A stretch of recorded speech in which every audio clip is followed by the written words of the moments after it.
approach to action is to act, to work towards a goal, but at the same time to know that the outcome is not in your control. The outcome is, as Krishna says, is his account book of karmas, and it will be put together, and on that it will be decided. You can pray to God for success, and then God will reschedule your good karmas to get from. It's like getting Provident Fund, getting your Provident Fund a little early. It's there to get for you to get at the end of your active life and when on retirement. But you can get a little in advance as a loan. So therefore, or as an earlier installment. The same way, Gita makes it very clear that ultimately all results are going to depend on your karmas. And those karmas are inclusive of your Purva Janma karma. And this karma philosophy is the only one which explains life.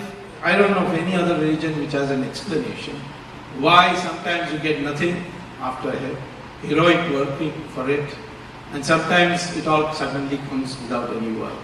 Or why a completely incompetent person compared to you gets recognition for something where you are denied that recognition. So this dilemma we face in life, and we say life is unfair. But what actually, and that leads to stress. And stress has led to a very high cardiac problem in the American executives. So they are now saying, yes, you have to work for company goals, but your freedom is in the choice of actions. What comes out, what the results come, that of course is totally dependent on me. It's what Krishna makes it very clear.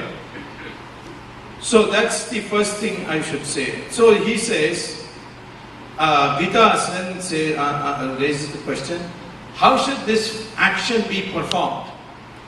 And here again you have a shloka number 41 in chapter 2, and that is on page of this book is 31, I think. And what it says is this, shloka number 41, and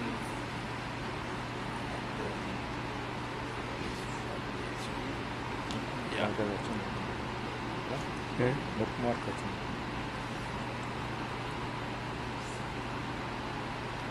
Yeah, this. It says, in practice of this yoga, O Arjuna, there is but a single one-pointed determination. Multifarious and innumerable are the decisions of the infirm in mind. In other words, if you're going to do something, block out everything else. Just focus on this. And that's the only way you will be able to reach your goal. So in our country, in our system, in India, people have got so many thoughts in their mind. Halfway through they will think of another route. That's not the way to do it. In fact, when Drona was asking Arjuna, when Arjuna pulled his bow to kill a bird, he said, what do you see? He said, I see the iris of the eye of the bird and nothing else. That is called single pointedness. Gita says you must have single pointedness. When I was doing this 2G spectrum matter in Supreme Court, people came in, this corruption also you should take up, that corruption also you should take up. I followed the Gita, I said I'll take up 2G and nothing else. Other things, other people can take it up. This business of doing a little bit of everything and having all these ideas float in your mind is usually the cause of why you have failure. And that failure is because you are infirm in mind. And you are infirm in mind because you have multivarious thoughts.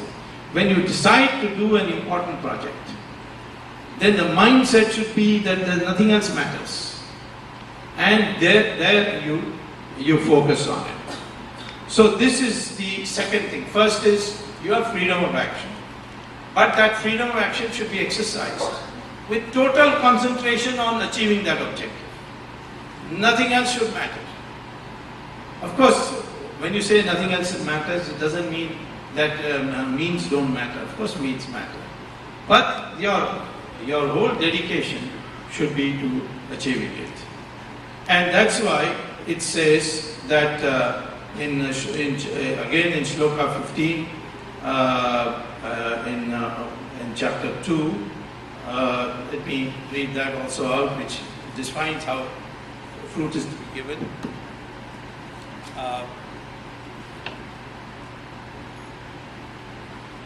And in that, yes.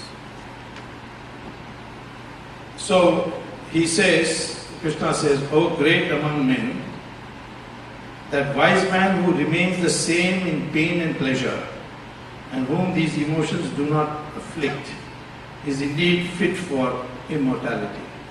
There's another shloka which says, "Sukadukhaye samay piktavad." It gives you the series of opposites and say that these series of opposites you should be not affected by either. You should not be delirious in victory. You should not be depressed in defeat. They should all be moderated. It should be both should be treated as two sides of the same coin. So, A, your action, you are free. B, you should be single-pointed. And 3, the results of those actions are not in your control. But once the results come, you should neither be exhilarated because you won, nor should you be depressed that you lost. And this requires a great deal of mind control and meditation and so on. But ultimately, by a process slowly of moderating, you will be able to achieve this objective.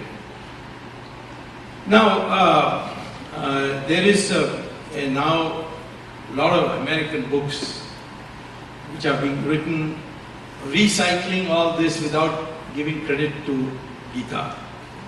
I think that Deepak Chopra has done a $1 billion business on this.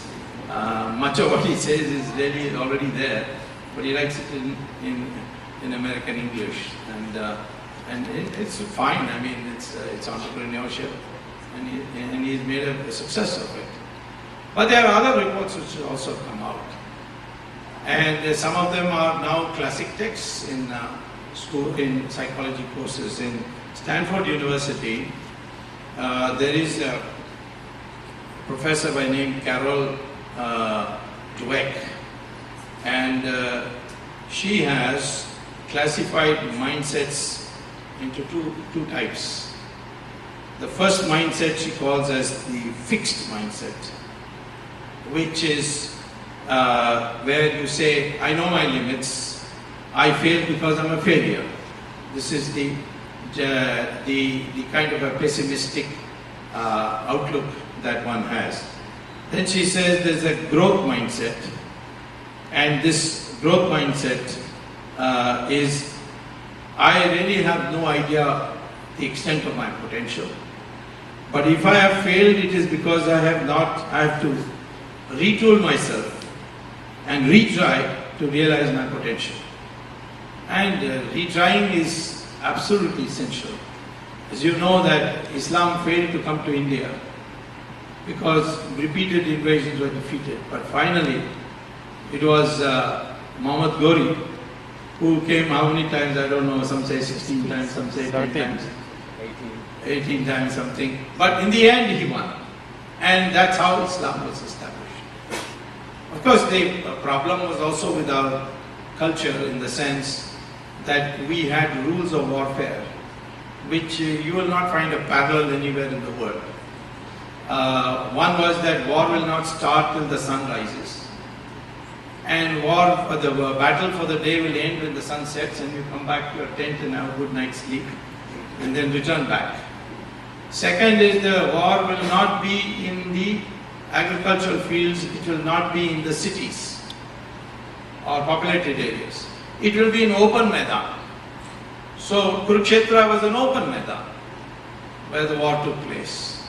And similarly, when Ravan had to confront Rama, he didn't say to Rama, you come inside my fort. He came outside the fort and fought in the open Maidan. So that was the second principle. And the third principle is that if you are defeated and you say, I'm sorry,